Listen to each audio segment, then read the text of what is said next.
بسم اللہ الرحمن الرحیم۔ السلام علیکم۔ یہ پارٹ 4 ہے۔ کتاب میں اداس رہتا ہوں شام کا، آواز فاطمہ شفیق، مصنف مدیحہ تبسم، پیشکش بک شیئر پاکستان آڈیو لائبریری۔ دیگر معلومات اور کتابوں کے لیے آپ رابطہ کر سکتے ہیں واٹس ایپ نمبر 0333249573 یا پھر 0300291960 پہ محمد اظہر لطیف سے۔ یہ ناول کمپلیٹ ہے، تو آئیے سنتے ہیں پارٹ نمبر 4 صفحہ نمبر 30 سے۔ ایسے نہیں سوچتے علیشا، اللہ پاک ہمارے لیے جو بھی فیصلہ کرتے ہیں وہی ہمارے حق میں بہتر ہوتا ہے، لیکن ہماری سمجھ میں نہیں آتا۔ ہمیشہ اپنے رب سے اچھی امید رکھو۔ میں کسی کو بد دعا نہیں دے رہا، لیکن دوسروں کا دل توڑنے والے، زندگی برباد کرنے والے خود کبھی خوش نہیں رہ سکتے، کبھی بھی نہیں۔ آج یا کل انہیں احتساب کے کٹہرے میں کھڑا ہونا پڑتا ہے۔ وہ بڑے وثوق سے کہہ رہا تھا۔ علیشا کا بلکتا ہوا دل بھی ایک پل کو قرار پا گیا تھا۔ اچھا چلو اب فون بند کرو، ورنہ تمہارا سارا بیلنس اڑ جائے گا۔ میں خود اب تم سے رابطہ کر لیا کروں گا۔ اس کے یاد دلانے پر ہی اسے احساس ہوا تھا کہ وہ اسے پاکستان نہیں لندن بات کر رہی ہے۔ اوکے، یہ میرا ہی سیل نمبر ہے، سیو کر لینا اور اپنا ڈھیر سارا خیال رکھنا۔ اللہ حافظ۔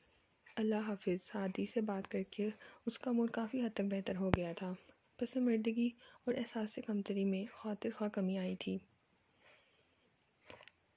آج سارا آفس رواحہ کی طرف سے میرٹ پہ میں ڈنر پہ انوائٹڈ تھا۔ کمپنی کو ایک فارنس گریڈ پیکیج سے اچھا خاصا پروفٹ ہوا تھا، جس کی خوشی میں آج ہاف ڈے ہونے کے ساتھ ساتھ وہ سب ڈنر پر بھی انوائٹڈ تھے، اور مس عظمیٰ گیلانی اسے بتا رہی تھی کہ جب بھی کمپنی کو کسی ڈیلنگ میں پروفٹ حاصل ہوتا ہے تو سر رواحہ ڈنر ضرور کرواتے ہیں۔ علیشا نے محسوس کیا کہ سارا اسٹاف ہی بہت خوش تھا۔ علیشا جی، آپ کا تو یہ پہلا ڈنر ہے نا؟ یہ عمران حیدر تھا، جو اس کے ریزرو موڈ کی قطعی پرواہ کیے بغیر اکثر ہی اس کی ٹیبل پہ آن دھمکتا تھا اور اوٹ پٹانگ باتوں سے ہنسانے کی کوشش کرتا تھا، لیکن مجال ہے جو کبھی علیشا کے چہرے پہ بھولے سے بھی مسکان آئے۔ وہ بھی پتہ نہیں کس مٹی سے بنا تھا، ہار ماننے کی بجائے ڈھیٹ بن کے پھر آ جاتا۔ جی، وہ اس کی موجودگی کو خاطر میں لائے بغیر اپنے کام میں مگن بولی۔ پتہ نہیں علیشا جی، آپ ہنستی ہوئی کیسی لگتی ہیں؟ وہ کسی بھی تجسس کے بغیر سادہ لہجے میں استفسار کر رہا تھا۔ اس کے عجیب و غریب سوال پہ علیشا نے ٹھنک کے اسے دیکھا۔ آنکھوں میں ناگواری کا واضح تاثر تھا۔ ثاقب سبحانی نے بھی بے حد چونک کر اس کی جانب دیکھا تھا۔ یہ سوال تو کئی دفعہ اس کے دل میں بھی مچتا تھا، لیکن وہ اسے لبوں تک نہ لا سکا۔ چلو آج کوئی بچپن کا کھیل پھر کھیلیں، بڑی مدت ہوئی ہے بے ساختہ ہنس کے نہیں دیکھا۔ وہ اس کے تاثرات کو نوٹ کیے بغیر بڑی روانی سے شعر پڑھ گیا۔ سوری، میں فضول باتیں پسند نہیں کرتی، وہ سخت لہجے میں گویا ہوئی۔ پتہ ہے علیشا جی، بالکل آپ کے جیسی میری ایک چھوٹی بہن تھی۔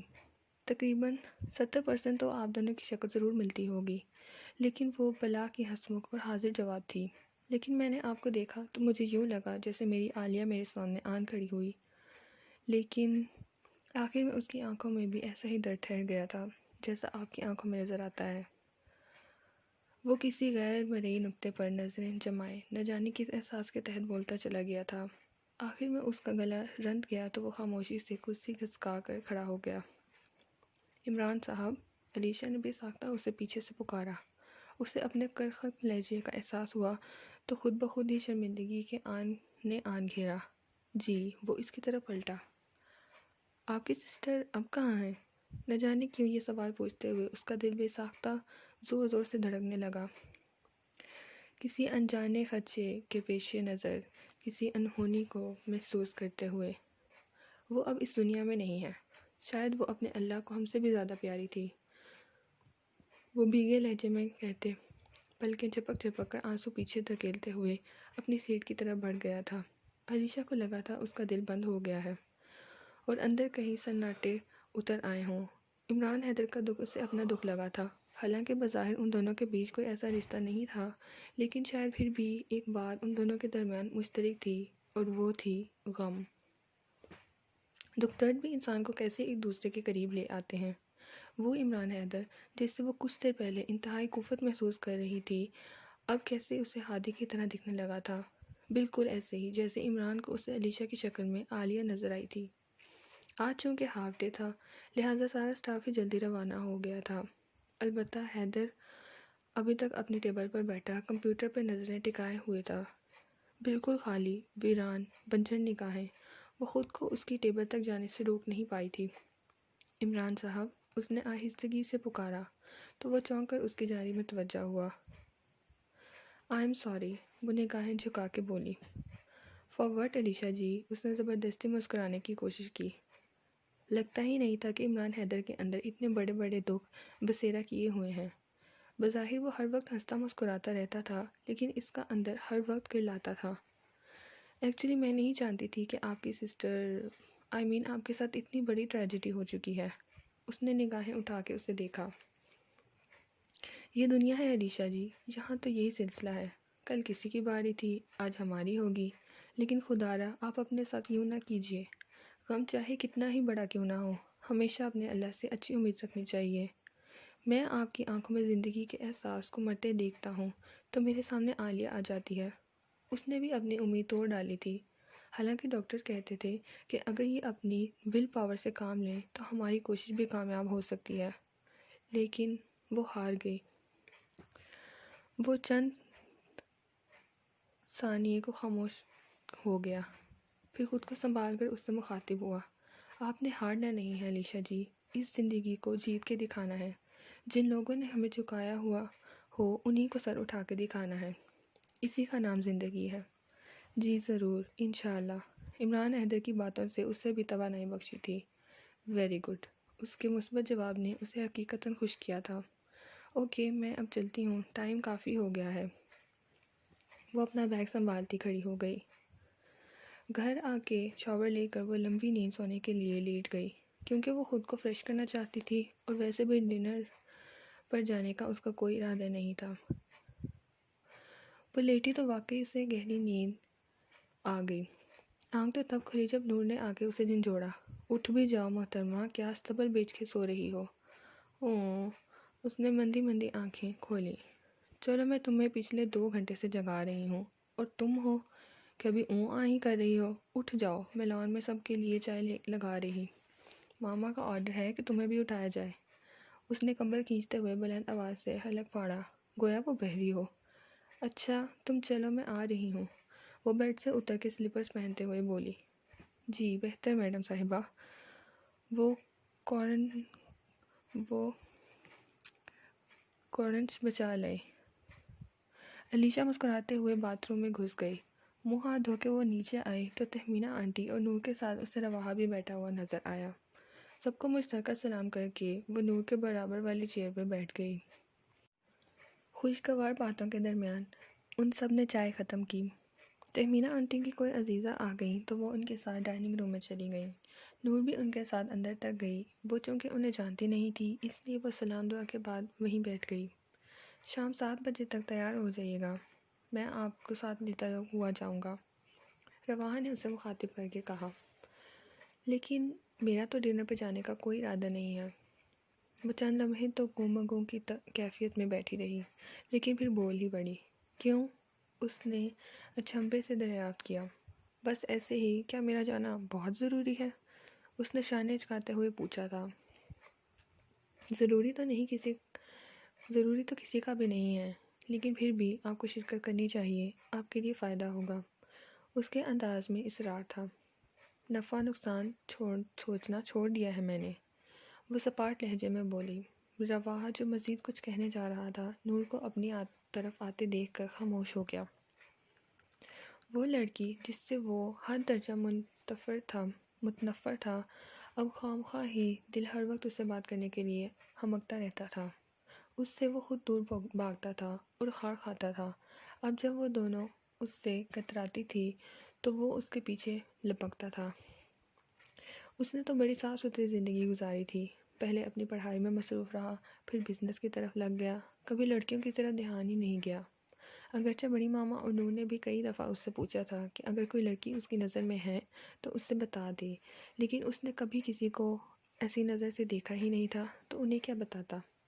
بڑی ماما تو پچھلے دنوں اس کے لیے لڑکی ڈھونڈنے میں بڑی سرگرم تھیں۔ علیشہ کی آمد سے یہ سلسلہ فی الحال ختم ہو گیا تھا، لیکن علیشہ تو انگیجڈ ہے، مجھے اس کے بارے میں یوں نہیں سوچنا چاہیے۔ اس نے اپنے دل کو سرزش کی۔ دھت تیرے کی رواں احمد، کوئی لڑکی پسند بھی آئی تو وہ جو پہلے سے کسی کے ساتھ منسوب ہے۔ وہ ملال میں گھرا وہاں سے اٹھ گیا۔ اگلے دن اپنے چیئر سنبھالتے اس نے جیسے ہی پی سی آن کیا، ٹھک ٹھک کر کر رک گئی۔ اس کے ڈیسک ٹاپ پر غزل لگی ہوئی تھی۔ تمہاری آنکھیں کہتی ہیں حصار ذات سے نکلو، تمنا میری بن جاؤ شب برباد سے نکلو، کنارہ تھام لو دل بھلا دو ہر گلہ شکوہ، کبھی سچی ہنسی نہیں لب پہ آتی یاد سے نکلو، خیال یار اچھا ہے مگر جس نے وفا نہ کی، پلٹ کر پھر صدا نہ دو در فریاد سے نکلو، نہیں کوئی محبت بھی ہجر رت بھی رقابت بھی، تو یہ دھڑکا سا کیا کہیے وہم کی گھات سے نکلو، سخنور ہم سے کہتا ہے سجا لو آنکھ میں کچھ خواب، دھڑکنا دل کو سکھلا دو اماوس رات سے نکلو، نہیں تم کو گوارا اب ہمارا قرب تو کہہ دو، ہمارے قرب کی چھوڑو تم اپنے گرداب سے نکلو، سر منتقل جو جاتے ہو نہ ہو درماندگی دل کو، زمانہ دیکھ تھم جائے کچھ اس انداز سے نکلو۔ یہ کس کی حرکت ہو سکتی ہے؟ وہ الجھ کر سوچنے لگی۔ میں تو خود کل اپنا پی سی آف کر کے گئی تھی، اور کل تو ویسے بھی سارا سٹاف جلدی چلا گیا تھا، صرف میں اور عمران حیدر ہی تھے، تو کیا عمران نے؟ اس نے قیاس لگایا۔ کیسی ہے مس علیشہ؟ وہ ابھی انہی سوچوں میں گری تھی جب ثاقب سبحانی اس کی ٹیبل کے قریب آتے ہوئے ہمیشہ والا سوال دہرایا۔ اللہ کا شکر ہے، وہ ذہن جھٹکتے ہوئے اس کی طرف متوجہ ہوئی۔ آپ کل ڈنر پر نہیں آئیں، ہم سب آپ کا انتظار ہی کرتے رہ گئے۔ ثاقب سبحانی کے لہجے میں ہلکے سے شکوے کا تاثر تھا۔ اس نے احتیاطاً ہم سب کہا تھا، ورنہ تو وہ اکیلا ہی بڑی بے چینی سے اس کا منتظر تھا، کیونکہ آفس ٹائم میں تو وہ زیادہ بات چیت ہوتی نہیں تھی اس سے، کچھ وہ ویسے بھی بولنے سے بہت احتیاط برتتی تھی، چنانچہ اس کا خیال تھا کہ ڈنر پہ تو وہ اس سے کچھ بات چیت کر ہی لے گا۔ بس ایسے ہی کچھ تھکاوٹ سی ہو گئی تھی۔ اسے ثاقب سبحانی سے اس سوال کی توقع نہیں تھا، پھر بھی وہ بات کو گول کر گئی۔ یہ کچھ جہد مسلسل سے تھکاوٹ نہیں لازم، انسان کو تھکا دیتا ہے سوچوں کا سفر بھی۔ عمران حیدر پتہ نہیں کہاں سے آن ٹپکا تھا، اس کے آخری جملے کے کانوں میں پڑتے ہی وہ بے ساختہ شعر کہہ اٹھا۔ کیسے ہیں عمران صاحب آپ؟ چیئر کو ذرا سا گھماتے ہوئے وہ اس کی طرف متوجہ ہوئی۔ اوہ ہو، عمران صاحب نہیں، بھائی، آپ مجھے بھائی کہیں گی تو مجھے زیادہ خوشی ہوگی، وہ بڑے مان بھرے لہجے میں بولا تھا۔ بھائی بننا کوئی آسان کام نہیں ہے عمران، پورا ٹرک بھر کے جہیز میں دینا پڑے گا۔ مس عصمہ گیلانی نے بھی مسکراتے ہوئے گفتگو میں حصہ لیا۔ ہائے، یہ تو سراسر ظلم ہے، اس نے مسکینیت سے کہتے ہوئے اپنے سر پہ ہاتھ پھیرا۔ نہیں یار، تم دل چھوٹا نہ کرو، آج میں دور ایسا کچھ نہیں ہوتا، یہ 21ویں صدی ہے۔ ثاقب سبحانی نے اس کے کندھے پہ ہاتھ رکھتے ہوئے تسلی دی۔ ہائے میرے اللہ، تیرا شکر ہے، ورنہ مجھے تو یوں لگ رہا تھا کہ یہ ٹرک میرے دل کے اوپر سے ہی گزر جائے گا۔ اس نے تیز تیز سانس لیتے ہوئے بے ساختہ دونوں ہاتھ اپنے دل کے مقام پر رکھتے ہوئے یوں تشکر بڑے لہجے میں کہا تھا، گویا بہت بڑی مصیبت سے جان چھوٹ گئی ہو۔ توبہ! علیشہ اس کے انداز پہ بے ساختہ مسکرا اٹھی۔ وہ ہولے سے سر کو جنبش دیتی مسکراتی ہوئی اس قدر دلکش لگ رہی تھی کہ ثاقب سبحانی مبہوت سا اسے دیکھے گیا۔ اس کے ذہن کے پردے پر فی الفور یہ شعر ابھرا تھا، کنارہ تھام لو دل کا، بھلا دو ہر گلہ شکوہ، کبھی سچی ہنسی ہنس دو پرانی یاد سے نکلو۔ ہیں؟ آپ تو مسکراتی بھی ہیں؟ عمران حیدر نے باقاعدہ دونوں آنکھیں پھاڑ پھاڑ کر اسے یوں دیکھا جیسے اپنی بصارت پہ شک کر رہا ہو۔ جی، اس نے پلکوں کو ذرا سی جنبش دیتے ہوئے کہا۔ لبوں پہ ابھی بھی دھیمی سی مسکان تھی۔ ثاقب سبحانی نے کن اکھیوں سے ڈیسک ٹاپ پر دیکھا جہاں غزل کے الفاظ یوں کہ تم موجود تھے۔ اس کا مطلب تھا کہ وہ اسے پڑھ چکی ہے۔ اب کی دفعہ اس نے سرسری نگاہوں سے اس کے چہرے کے تاثرات کا جائزہ لیا، جو معمول سے ہٹ کے قدرے نارمل تھے۔ روزانہ والے سرد و سپاٹ انداز کے بجائے کچھ نرمی تھی۔ اس کے دل نے خوشگوار جذبات میں گھر کر ایک بیٹ مس کی تھی۔ Come back. سرسری سی نگاہ کب اس کے دل کے چہرے پہ ٹک گئی اسے خود احساس نہیں ہوا۔ عمران حیدر نے جب اس کے کندھے پہ ہاتھ رکھتے ہوئے معنی خیزی سے گلا کھنکارا تو وہ ایک دم جیسے ہوش کی دنیا میں لوٹ آیا۔ ہاں، میں ظہور انڈسٹری کی فائل لینے آیا تھا مس علیشہ سے، اس نے گڑبڑا کر جلدی سے وضاحت کی۔ لیکن وہ فائل تو میں ابھی آپ کے ٹیبل پہ دیکھ کر آ رہا ہوں۔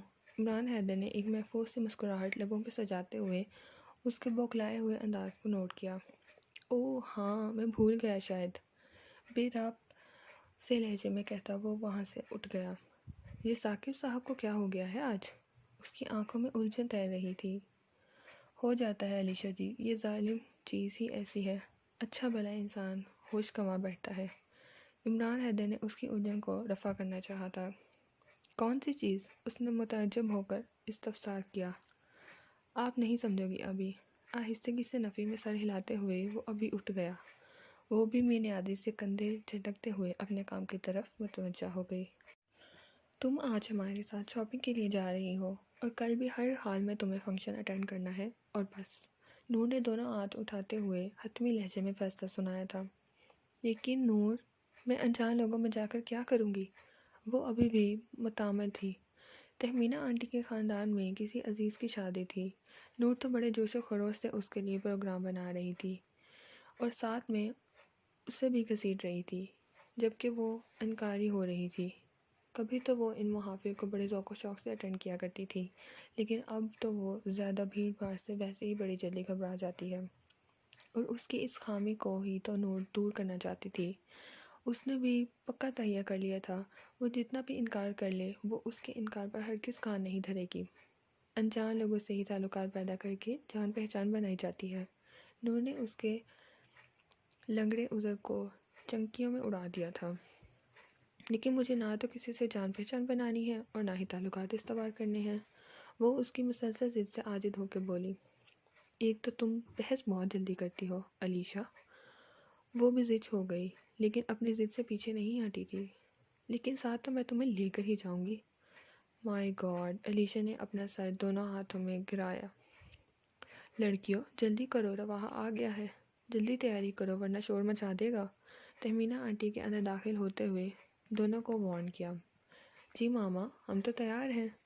اس کے لفظ ہم پہ علیشہ فقط اسے دیکھ کر رہ گئی، اور پھر واقعی اس کے نہ کرنے کے باوجود اس نے گھسیٹتے ہوئے اپنے ہمراہ کھینچ لائی تھی۔ وہ شادی سے زیادہ شاپنگ سے گھبرا رہی تھی۔ وہ جانتی تھی نور نے فنکشن کے نام پر اس کے لیے ڈھیروں علم غلم چیزیں خرید لینی ہیں، لیکن ہمیشہ کی طرح اس نے اس کی بالکل نہیں سنی تھی۔ علیشہ، یہ دیکھو، ڈریس تم پہ بہت سوٹ کرے گا۔ ٹی پنک اور کالر اور کاپر کلر کے امتزاج کا نہایت دیدہ زیب اور جدید تراش خراش کا یہ سوٹ اپنی قیمت خود اپنے منہ سے بتا رہا تھا۔ نہیں نور، میں اتنا ہیوی ڈریس نہیں پہن سکتی۔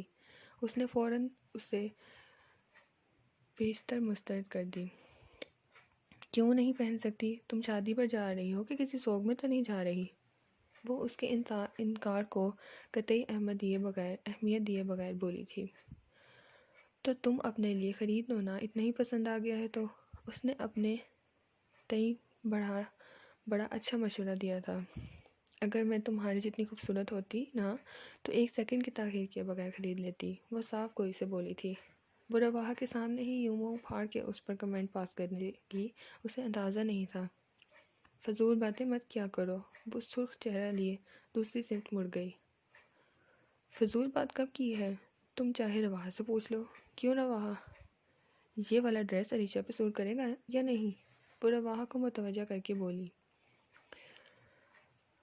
ماری خجالت کے علیشہ کا چہرہ مزید سرخ پڑ گیا۔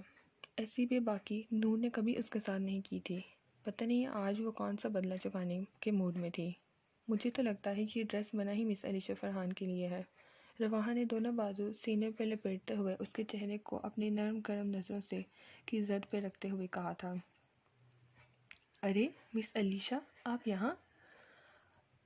ابھی تو وہ اپنے جملے کا رد عمل بھی اس کے چہرے پہ ڈھنگ سے نہیں دیکھ پایا تھا جب ایک جانی پہچانی پرجوش سی آواز اس سے پلٹ کے دیکھنا پڑا۔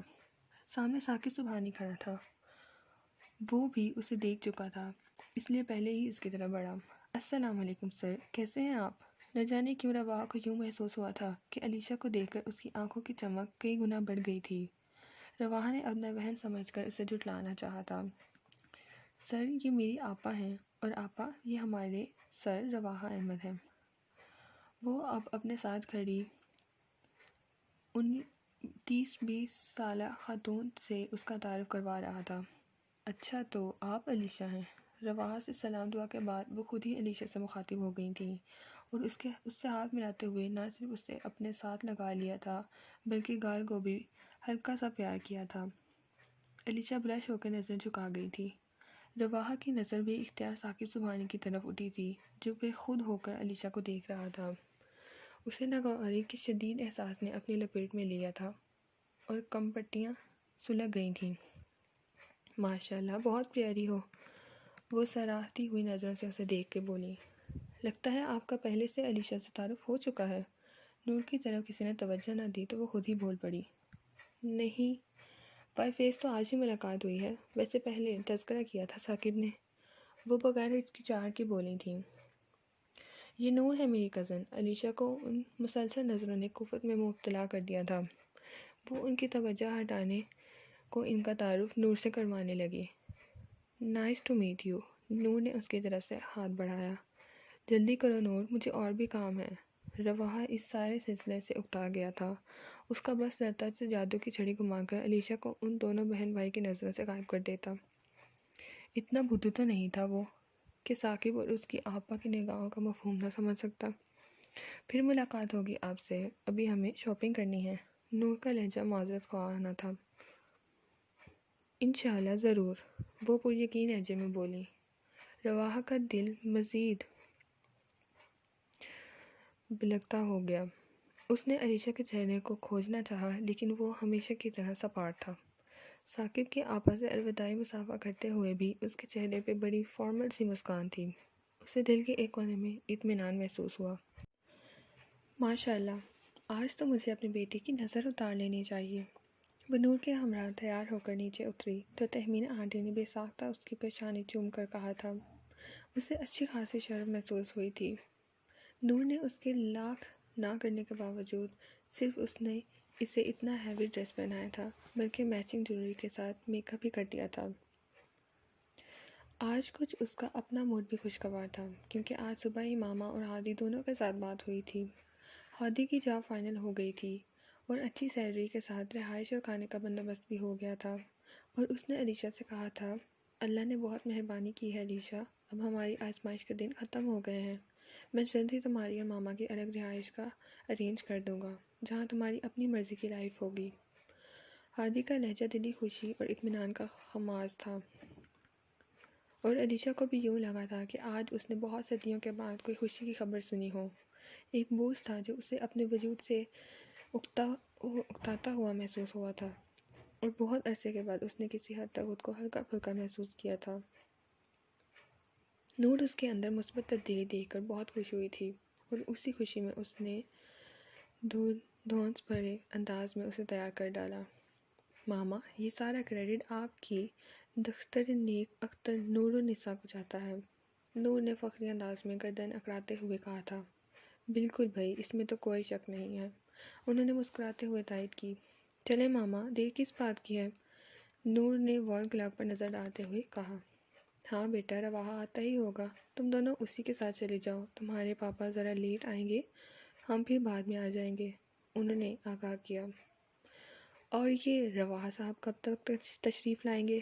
اس نے آنکھیں سکیڑتے ہوئے ایک مرتبہ پھر وال کلاک کی جانب دیکھا۔ یہ لو، وہ آ ہی گیا، تہمینہ آنٹی نے داخلی دروازے کی طرف اشارہ کرتے ہوئے کہا جہاں سے وہ اندر داخل ہو رہا تھا۔ شیطان کا نام لیا، شیطان حاضر، وہ علیشا کی طرف متوجہ ہو کے بولی۔ اس کے انداز پر علیشا زیر لب مسکرائی تھی۔ دائیں ہاتھ میں بریف کیس اور بائیں بازو پہ کوٹ ڈالے اندر کی طرف قدم بڑھاتے ہوئے اس نے جو ہی نگاہیں اوپر اٹھائیں ٹھنک کر وہی مبہوت ہو گیا۔ ٹی پنک اور کاپر استراج کا وہ ڈریس واقعی اس پہ بہت جچ رہا تھا۔ میچنگ جھمکے سے لٹکتے ہوئے موتی اس کی گردن کو خم دینے پر بار بار اس کے صبیر رخسار کو چھو رہے تھے۔ لبوں پہ مدھم مسکان لیے وہ واقعی نظر لگ جانے کی حد تک حسین دکھائی دے رہی تھی، اور رواحہ کو یوں لگ رہا تھا گویا کائنات کی گردش بھی اس کے دل کی دھڑکن کے ساتھ ہی چند ثانیے کے لیے تھم گئی ہو۔ رواحہ چلو بیٹا جلدی کر لو، بارات پہنچنے والی ہوگی، تہمینہ کی آواز سے ہوش کی دنیا میں کھینچ لائی تھی۔ جی بڑی ماما، وہ اپنی بے خودی پر مخمل سا ہو گیا۔ میرا خیال ہے کہ یہ میری زندگی کا پہلا واقعہ ہے جب لڑکیاں تیار کھڑی ہیں اور مرد حضرات ابھی ٹامک ٹولیاں مارتے پھر رہے ہیں۔ نور ناک چڑھا کے کہتے ہوئے سامنے صوفے پہ جا کے بیٹھ گئی، لیکن اس کی حیرت کی انتہا اس وقت نہ رہی جب رواحہ اسے منہ توڑ جواب دینے کی بجائے چپ چاپ سیڑھیوں کی جانب بڑھ گیا۔ ہائے، یہ رواحہ کو کیا ہوا؟ وہ متعجب ہو کر سوچنے لگی، اور پھر ہی راستے میں وہ اسے کھویا کھویا سا گیا تھا۔ تمہاری طبیعت تو ٹھیک ہے رواحہ؟ وہ تشویش زدہ لہجے میں استفسار کر رہی تھی۔ ہاں ہاں ٹھیک ہوں، کیا ہوا مجھے؟ وہ چونکا اور الٹا اسی کو پوچھنے لگا۔ مجھے تو تمہارا دماغ بالکل سیٹ نہیں لگ رہا، بلکہ مجھے تو ڈر ہے تم گاڑی کہیں کسی ٹرک سے نہ مار بیٹھو۔ اس نے متوقع خدشے کا اظہار کیا اور ساتھ ہی خوف سے جھرجھری بھی لے لی۔ فکر نہ کرو، اب ایسا بھی غائب دماغ نہیں ہوں۔ وہ اس کے انداز پر مسکرایا۔ علیشا پچھلی سیٹ پر بیٹھی خاموشی سے دونوں کی باتیں سن رہی تھی۔ نہ جانے کیوں آج اسے رواحہ کا انداز کچھ بدلا بدلا محسوس ہو رہا تھا۔ پتہ نہیں وہ پہلے سے ہی ایسا تھا، یہ آج وہ ہی اپنے خول سے باہر نکلی تھی تو اپنے علاوہ کسی اور کی ذات کا نوٹس لیا تھا۔ لیکن اس سے شخص سا گزرا تھا، رواحہ کی آنکھوں میں بھی وہی رنگ اترے تھے جو کبھی شارق کی آنکھوں میں اسے دیکھ کر اترا کرتے تھے، جسے وہ اپنا وہم سمجھ کر بار بار جھٹلانے کی کوشش کر رہی تھی۔ اپنی سوچوں میں غلطہ سفر کب تمام ہوا اور وہ مطلوبہ منزل پہ پہنچ گئے، اس سے خبر تک نہ ہوئی۔ نور کی غالباً کوئی اپنی جانے والی نظر آ گئی تھی جو وہ گاڑی سے اترتے ہی اس کی طرف لپک گئی تھی۔ اسے لامحالہ رواحہ کا انتظار کرنا پڑا، جو گاڑی پارک کر کے اسے لاک کر رہا تھا۔ وہ چونکہ یہاں انوائٹڈ تھی، کسی سے جان پہچان بھی نہیں تھی، منہ اٹھا کر اکیلی تو اندر جا نہیں سکتی تھی، اس لیے اس کے انتظار میں رک گئی۔ چلیں، وہ گاڑی پارک کر کے سیدھا اس کی طرف آیا۔ جی، وہ اس کے ساتھ چل پڑی۔ اس کے ہمراہ قدم ملا کے چلنا رواحہ کو بہت اچھا لگ رہا تھا۔ ریسیپشن سے ان کی ملاقات ایک سوبر سی خاتون سے ہوئی تھی، جنہوں نے ان دونوں کو دیکھ کر چہرے پہ نہایت خیر مقدمی مسکراہٹ سجا لی تھی۔ کیسے ہو رواحہ، یہ اتنی پیاری کون ہے؟ کہیں چپ چاپ شادی تو نہیں کروا لی؟ علیشا کو گلے لگاتے ہوئے انہوں نے ہنستے ہوئے رواحہ کو چھیڑا تھا۔ فکر نہ کریں آنٹی، ولیمہ دھوم دھام سے کروں گا، اس نے بھی ہنستے ہوئے جواب دیا۔ ناٹی بوائے، ابھی تو کل مجھے ندھت بتا رہی تھی کہ رواحہ شادی کے لیے نہیں مان رہا، اور نہ میں تو آج ہی اس کی شادی کروا دوں۔ وہ کافی سے زیادہ تو باتونی لگ رہی تھی۔ شکر تھا کہ اتنی دیر میں اور لوگ آ گئے۔ وہ ان سے ملنے لگ گئی۔ اندر تو رنگ و بو کا ایک سیلاب امڑ آ رہا تھا، ہر طرف رنگین آنچل لہرا رہے تھے، قہقہے بلند ہو رہے تھے، کہیں سے دھیمی ہنسی کی آوازیں ابھر رہی تھی تو کہیں چوڑیوں کی کھن کھن سنائی دے رہی تھی۔ اس نے متلاشی نظروں سے نور کو تلاشنا چاہا، اس کو یہاں لا کر وہ خود پتہ نہیں کہاں غائب ہو گئی تھی۔ آپ اگر نور کو تلاش کر رہی ہیں تو ایسا کرنا بیکار ہے، وہ اب اتنی جلدی ملنے والی نہیں۔ رواحہ اس کی متلاشی نظروں کا مستاق جان گیا تھا، اسی لیے آگاہ کرنا ضروری سمجھا۔ اس کی بات سن کر اس کا موڈ آف ہو گیا۔ اس بدتمیز کو تو میں گھر جا کر پوچھوں گی، میں یہاں لوگوں کو دیکھنے اور دیواروں سے باتیں کرنے تو آئی نہیں۔ محترمہ گدھے کے سر سے سینگوں کی طرح غائب ہے۔ اس نے دل ہی دل میں نور کو ڈپٹ کے اپنا غصہ کم کرنا چاہا۔ بٹ آپ پریشان مت ہوں، میں آپ کو کمپنی دوں گا، آئیے وہاں چل کر بیٹھتے ہیں۔ اس کے چہرے کے تاثر کے اتار چڑھاؤ سے وہ اس کی اندرونی کیفیت کا اندازہ لگا سکتا تھا۔ اسی لیے بڑی اپنائی سے کہتے ہوئے اس کے سامنے رکھی چیئر کی طرف اشارہ کرتے ہوئے کہا تھا، تھینک یو۔ وہ جب اس کے اتنے اخلاق سے پیش آ رہا تھا تو اتنی مروت نبھانا بھی اس کا بھی حق بنتا تھا۔ اس نے رش سے قدرے الگ چیئر اور ٹیبل کا انتخاب کیا۔ آئی تھنک کافی عرصے بعد آپ کسی فنکشن کو اٹینڈ کر رہی ہیں۔ اس کے سامنے چیئر سنبھالتے ہوئے اس نے گفتگو کا آغاز کیا۔ ہاں واقعی بہت عرصے بعد، وہ دل میں حساب لگاتے ہوئے بولی۔ دھیان ایک دفعہ پھر پیچھے کی طرف آ گیا، لیکن رواحہ کی آواز نے اسے خیالات کی دنیا میں پہنچنے نہیں دیا۔ مصروفیت اور حالات اپنی جگہ، لیکن کبھی کبھار ماحول بدل لینے سے کوئی حرج نہیں ہوتا، بلکہ صحت پر خوشگوار اثرات مرتب ہوتے ہیں۔ وہ شاید اس کی اور نور کی بحث سن چکا تھا جو یہاں آنے کے متعلق ہو رہی تھی، اسی لیے اپنے خیال کا اظہار کر رہا تھا۔ شاید آپ کی بات ٹھیک ہی ہو، وہ تبسم سے انداز میں بولی۔ شاید نہیں، یقیناً، وہ نہایت وثوق سے بولا تھا۔ مجھے دیکھیے، میری لائف کتنی بزی ہے، لیکن پھر بھی میں فنکشن وغیرہ ضرور اٹینڈ کرتا ہوں۔ وہ ہلکی پھلکی باتوں سے اسے ترغیب دلا رہا تھا۔ بس میری دلچسپی نہیں رہی، وہ یاسیت سے بولی، آنکھوں میں نمی سی اتر آئی تھی۔ تو دلچسپی پیدا کرے نا، نور کو دیکھیے، تقریباً آپ کی ہم عمر ہے، بلکہ 2-3 سال بڑی ہوگی، لیکن ابھی تک بچوں جیسی حرکتیں کرتی ہے۔ وہ آپ نے اتنی سی عمر میں خود پہ بڑھاپے کو طاری کر لیا ہے۔ دس از ناٹ فیئر علیشا، زندگی کو ایسے نہیں جیا جاتا۔ آخری جملہ وہ اس کی آنکھوں میں جھانک کر بولا گیا۔ علیشا نگاہیں چرا گئی۔ پتہ نہیں، لیکن اب تو ایسے لگتا ہے کہ جیسے زندگی مجھے گزار رہی ہے۔ وہ نگاہیں جھکائے مدھم لہجے میں گویا ہوئی۔ آپ کو پتہ ہے آپ کی سب سے بڑی غلطی کیا ہے؟ وہ ہنوز نگاہیں اس پر مسکور کیے ہوئے تھا، جس کے چہرے کے اتار چڑھاؤ کسی گہرے زخم کی عکاسی کر رہے تھے۔ کیا؟ سوالیہ نگاہیں بے ساختہ اس کی طرف اٹھی تھیں۔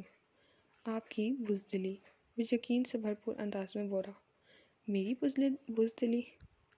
اس کی آنکھوں میں حیرت و استعجاب کا دریا امڈ آیا تھا۔ اس کے بہت پیچھے کہیں دکھ کے سائے بھی لہرا رہے تھے۔ ہاں، آپ کی بزدلی۔